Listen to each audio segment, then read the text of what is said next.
అధ్యక్ష, ఇంత చారిత్రకమైనటువంటి మహిళా భద్రతా చట్టాన్ని తీసుకొచ్చినటువంటి ముఖ్యమంత్రి జగన్మోహన్ రెడ్డి గారిని అభినందించడం మానేసి ఈరోజు రాజకీయాలు చేస్తున్నటువంటి చంద్రబాబు నాయుడు గారికి సూటిగా ఒక ప్రశ్న అడుగుతున్నాను అధ్యక్ష, ఏదైతే ఆయన చదివినటువంటి ఏడీఆర్ రిపోర్ట్ ఉందో అదే రిపోర్ట్లో ఆయన సీఎంగా ఉన్నప్పుడు అచ్చెన్నాయుడు గారి మీద, దేవినేని గారు ఉమా మీద మహిళా వేధింపులు కేసులు ఉన్నాయని చెప్పేసి ఆ రోజు చెప్పడం జరిగింది అధ్యక్ష.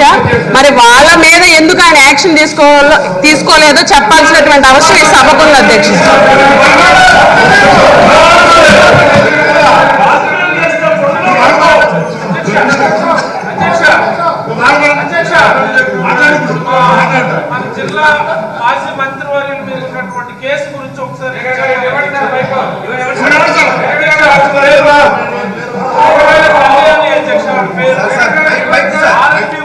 ఆవిడ పూరపాలి కళ్యాణి అధ్యక్ష.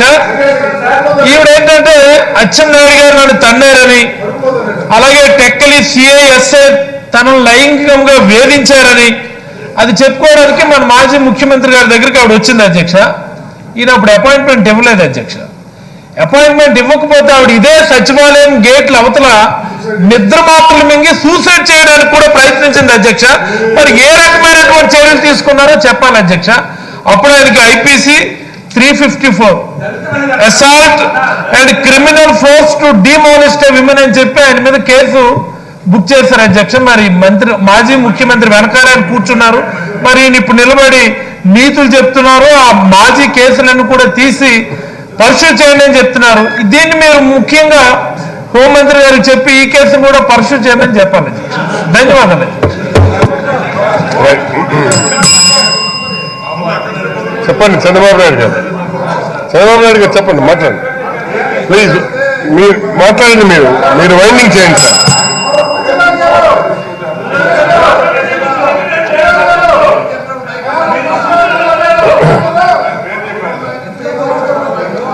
ఏం చెప్పండి. నేను మహిళలకు ఇబ్బంది పెట్టినట్టుగా ఎక్కడైనా సరే మా కొడాలి నాన్నగారికి ఎర్రగడ్డ తీసుకెళ్లి జాయిన్ చేయకపోతే మనకి చాలా ప్రమాదం జరుగుతుంది అధ్యక్ష. ఇష్టం వచ్చినట్టుగా అధ్యక్ష వెళ్ళలేకపోతున్నాం. నేను ఎప్పుడు గొప్ప మాట్లాడలేదు, గట్టిగా మాట్లాడతాను కానీ ఎప్పుడు అన్పార్లమెంట్ మాట్లాడలేదు. మా పలాస శాసనసభ్యుడు మొన్న చంద్రబాబు నాయుడు మీద కొత్తగా అయ్యాడు. ఆయనకి ఏం తెలియడం లేదు, వెనక ముందు ఏం తెలియడం లేదు. కొద్ది రోజుల్లో మీ సంగతి అంతా తెలుస్తుంది. ఇష్టానుసారం అధ్యక్ష నా మీద ఇప్పుడే డిప్యూటీ చీఫ్ మినిస్టర్ అధ్యక్ష ఇష్టానుసారంగా మాట్లాడుతున్నారు. ఓకే, నాకేం అభ్యంతరం లేదు. నా మీద ఏమైనా కేసులుంటే మీరు యాక్షన్ తీసుకోండి.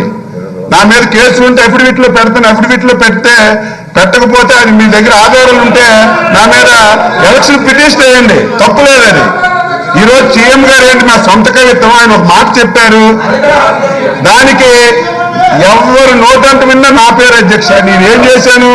మీరు చేసిన తప్పులు ఎత్తి చూపడం నాకు, నేను చేసిన తప్ప, నేను అసెంబ్లీలో మాట్లాడటం తప్ప. కూర్చోండి. డిప్యూటీ చీఫ్ మినిస్టర్ గారు చాలా తప్పు మాట్లాడారు.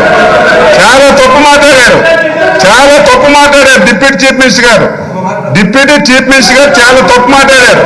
ఆవిడ కూడా అసలు ఎస్టీ కాదు అధ్యక్ష. ఎస్టీ కాకుండా ఎస్టీ సర్టిఫికేట్ మీద ఎమ్మెల్యే డిప్యూటీ చీఫ్ మినిస్టర్ నా గురించి మాట్లాడుతుంది. నేనేమనాలి అధ్యక్ష?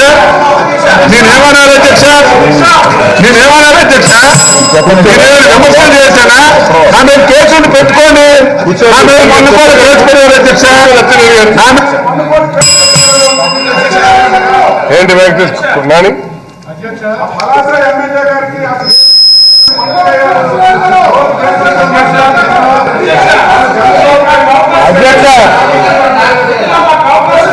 నన్ను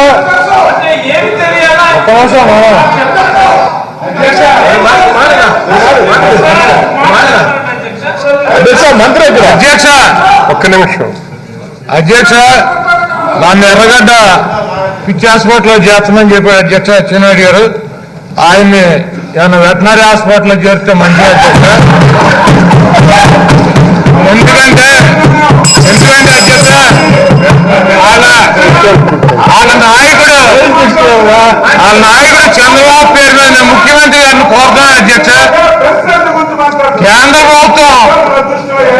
ప్రభుత్వం అధ్యక్ష ఒక మానసిక వైకల్య కేంద్రాన్ని రాష్ట్ర ప్రభుత్వానికి ఇచ్చిందని చెప్పి మా శ్రీకాంత్ రెడ్డి గారు చెప్తే విన్నాను అధ్యక్ష. అది అమరావతిలో శ్రీ నారా చంద్రబాబు నాయుడు మానసిక వైకల్య కేంద్రం అని చెప్పి పెట్టి దాంట్లో చంద్రబాబు నాయుడు గారి మొట్టమొదటి పేషెంట్ గా ఆయనతో పాటు కొంతమంది పిచ్చెక్కి ఇక్కడ తిరుగుతున్నారు అధ్యక్ష. మార్షల్ని కొడతా ఆలోచన కొడతా వాళ్ళందరినీ కూడా దాంట్లో చేర్చమని కోరుతున్నాను అధ్యక్ష.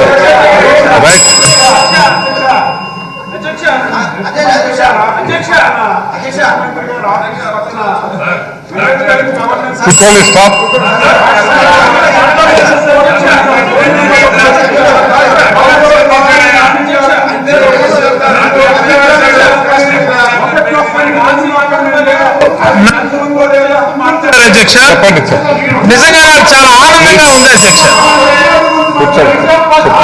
నాకు నిజంగా చాలా ఆనందంగా ఉంది అధ్యక్ష.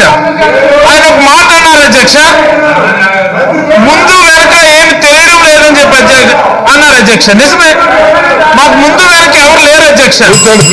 ఉన్నదంతా కూడా జగన్ గారే మాకు ముందున్నారు అధ్యక్ష. జగన్ గారే మాకు వెనక కూడా ఉన్నారు అధ్యక్ష. మాకైతే అలాంటి భయం లేదు అధ్యక్ష. అధ్యక్ష మరో మాట అన్నారు అధ్యక్ష, ఆయనకి ఏం తెలియడం లేదు అని.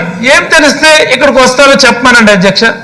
అధ్యక్ష నా ఎడ్యుకేషన్ క్వాలిఫికేషన్ చెప్తాను, ముందుగా ఆయన తెలుసుకోమని చెప్పండి అధ్యక్ష. 10th క్లాస్ లో నాకు స్టేట్ 4th ర్యాంక్ వచ్చింది అధ్యక్ష. ఇదే మాజీ ముఖ్యమంత్రి నా మెడలో బంగారు పథకం వేశారు అధ్యక్ష. ఆయనకి చెప్పండి అధ్యక్ష. ఆ తర్వాత నేను ఎంబీబీఎస్ చదువుకున్నాను అధ్యక్ష, ఎండీ చదువుకున్నాను అధ్యక్ష. ఎండీ తర్వాత అసిస్టెంట్ మెడిసిన్ కూడా అధ్యక్ష. ఇప్పుడు నేను సర్వీస్ ఉంటే ప్రొఫెసర్ గా ఉండేవాడిని అధ్యక్ష. ప్రొఫెసర్ అంటే ఇలాంటి వాళ్ళకి పాఠాలు చెప్పేవాడిని. నాకు లేనిదంతా ఒకటే అధ్యక్ష, ఆయనకున్నన్ని ఆస్తిపాస్తులు లేవు, ఆయనకున్నంత బాడీ లేదు అధ్యక్ష. బ్రెయిన్ సైజ్ మాత్రం సేమ్ టు సేమ్. ధన్యవాదాలు అధ్యక్ష. చెప్పండి. రైట్. చక్కగా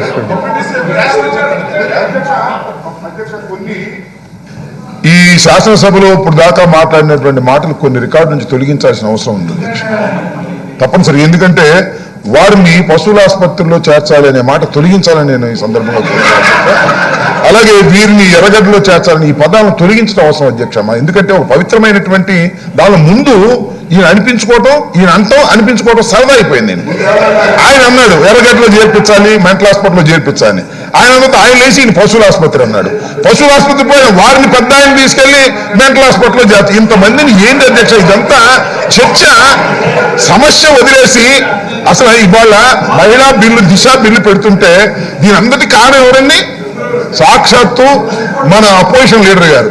అయ్యే నువ్వు సలహాలు ఇవ్వమంటే మీ మీద కేసులు ఉన్నాయి, వాళ్ళ మీద కేసులు ఉంటే వాళ్ళు లేచి వీళ్ళ మీద కేసులు ఉన్నాయి, వీళ్ళ మీద ఈ కేసులు చర్చ కావలిస్తే ఎవరి మీద ఏమి కేసులు ఉన్నాయో ప్రత్యేకంగా శాసనసభలో చర్చిద్దాం. ఎంపీల మీద, ఎమ్మెల్యేల మీద.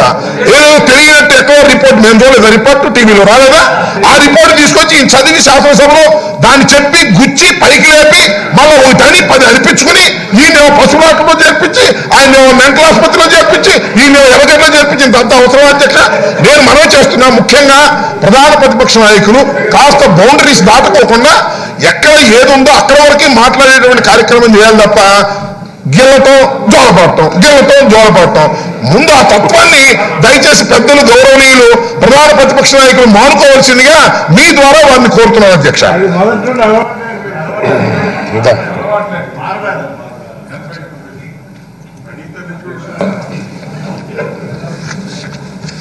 ప్రజాస్వామ్యంలో అధ్యక్ష అధికార పక్షం ఎప్పుడు సమర్థించుకుంటారు వాళ్ళు చేసే చర్యల్ని. తప్పులేమన్నా ఉన్నప్పుడు ఎత్తి చూపించి ప్రజలకు చెప్పడం మా బాధ్యత. ఇప్పుడు ఈరోజు ఎమ్మెల్యే అంబటి రాంబాబు మాట్లాడినట్టు మేమేమి చెప్పకుండా మీరు చెప్పింది ఇక్కడ చెప్పడానికి కాదు. నేనేమన్నానంటే YSRC lawmakers third in the list of abusers. 4 ఎంపీలు, ఎమ్మెల్యేలు, 3 ఎంపీలు ఉన్నారని చెప్పాను. నేను గిల్లాలని కూడా కన్క్లూజన్ వస్తున్నా. నేను గిల్లాలి అని చెప్పేవాడిని, చెప్పలేదు. మీరు ఆ విషయం గుర్తుపెట్టుకోవాల్సిన అవసరం ఉంది. మీరు ఎవరు మాట్లాడినా నా పేరు చెప్పకుండా మామూలుగా రామ జపం అంటారు అధ్యక్ష, ఇప్పుడు చంద్ర జపం అయిపోయింది హౌస్ అంతా. చంద్రబాబు నాయుడు గారు నా పేరు లేకుండా సంతోషం అధ్యక్ష. ఇప్పుడు ఉదాహరణ మీ దృష్టికి ఒక విషయం తెస్తున్నాను అధ్యక్ష. ముఖ్యమంత్రి గారు మంచి ఉద్దేశంతో బిల్లు తీసుకొచ్చారు. మొన్న కూడా ఒక మాట అన్నారు, దిశ విషయంలో మాట్లాడినప్పుడు అక్కడ జరిగిన సంఘటన పైన మాట్లాడినప్పుడు క్లించింగ్ ఎవిడెన్స్ ఉన్నప్పుడు ఇమీడియట్ గా చర్యలు తీసుకోవాలి అని మీరు చెప్పడం జరిగింది. దానికి నేను కూడా ఏకీభవిస్తున్నా. అది క్లించింగ్ ఎవిడెన్సా లేదా అని వెరిఫై చేసుకోవాల్సిన బాధ్యత concluded evidence. Yes, concluded evidence correct గా కన్క్లూజివ్ ఎవిడెన్స్ నేను అదే కరెక్ట్ చేస్తున్నా. మీరు చెప్పింది మంచి పాట అన్నప్పుడు దాన్ని కూడా కరెక్ట్ చేస్తున్నా. కన్క్లూజివ్ ఎవిడెన్స్ ఉన్నప్పుడు మీరు యాక్ట్ చేయాలి. అక్కడి నుంచి సీజే చెప్పిన మాట కూడా మీరు గుర్తుపెట్టుకోవాల్సింది, ఇన్స్టెంట్ న్యాయం ఉండదు. దీన్ని కరెక్ట్ గా చేయకపోతే నిర్దోషులు కూడా పనిష్ అయ్యే అవకాశం ఉంటుంది. జాగ్రత్తగా ఉండి చేయాలని వారు చెప్పారు. వారు ఈ దేశంలో అత్యున్నత న్యాయస్థానం సుప్రీంకోర్టు, అందుకు సీజే. వారు చెప్పిన అభిప్రాయాలు మనం తీసుకొని ఎక్కడా తప్పు లేకుండా చూసుకోవాల్సిన బాధ్యత ప్రభుత్వం పైన ఉంది. అధ్యక్ష, ఈరోజు ఇక్కడ హౌస్లో నేను మిమ్మల్ని రిక్వెస్ట్ చేశాను ఒక విషయం. ముఖ్యమంత్రి గారు అన్నారు, ఒక ప్రభుత్వ ఉద్యోగిని చంద్రబాబు బ్యాస్టర్డ్ అన్నారు. అందుకని అప్రోప్రియేట్ గా నేను యాక్షన్ తీసుకుంటానన్నాను కదా. నేనేమి చెప్పాలంటే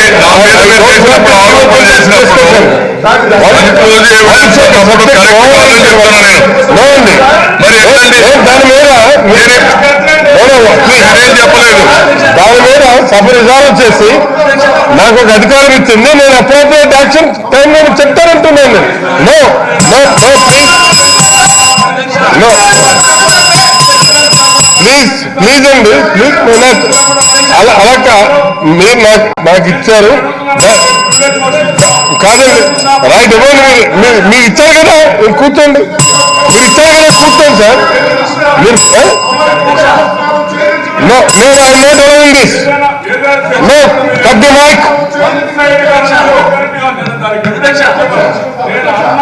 నో నో నో